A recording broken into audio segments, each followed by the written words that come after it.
sometimes we, if you are suffering, we don't want to put, the burden on everybody else. I think something that was been really helpful to learn is to pinpoint my own triggers. Yeah. I think that was something new that I learned, because I didn't know. I thought it was random and sporadic.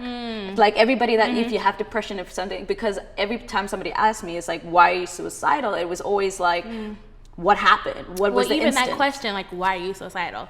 That just could put someone on the defense. Of course. It's like, well, why? Like this.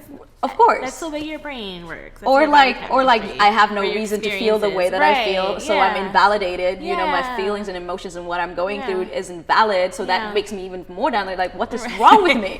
You know what I mean? And it becomes a spiral. Absolutely. And I think I would love for you to tell us a little bit more about identifying triggers within your own, in your own being, in your wellness process. Yeah. So, you and I had this conversation actually about, that and even trauma, how it's stored in the body. So I think those two things are closely related for me, because most people are triggered by something that they've been traumatized, about or with.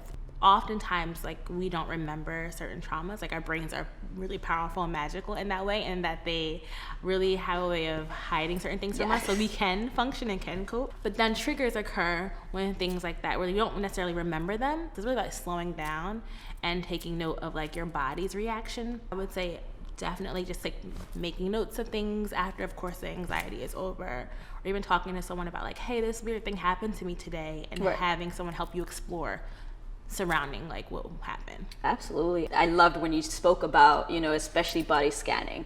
I'm super interested to kind of like learn more about, the studies and how it can be helpful for anybody at home to kind of like tap into that. Yeah, I think we oftentimes, I think in a push to like talk about coping skills and wellness, we oftentimes want to like identify it's whatever feeling is, so it's anxiety or depression, and then work through it, or like come up with coping skills to like mitigate it. But now we're realizing that working through it and kind of leaning into it a little bit is helpful, because we're able to identify like, okay, so how and why did this happen? And so before it was just like, okay, let's push through it and like kind of ignore it and work on like the symptoms of it, which is also great, but you have to also figure out like why something happened. So if you're just pushing through and not figuring out why it happened, then it's not really helpful. So body scanning is like a perfect way of doing that. Do you think that in itself gives you power back? Absolutely.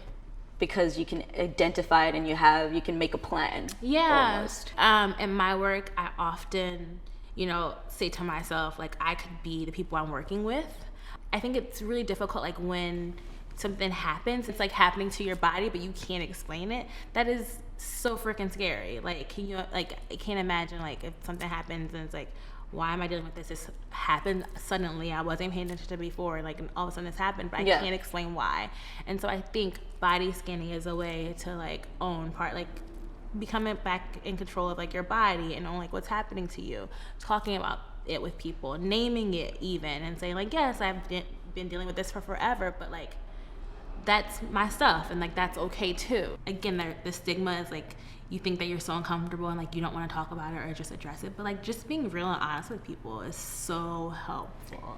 It's a weight off your shoulders, and I think that is, the core of our mission is to eliminate isolation during those times. Absolutely. Because if you see that you're not alone and that you're not the only one having these feelings, maybe, just maybe, you understand that you're not an alien. Yeah, there's nothing wrong with you.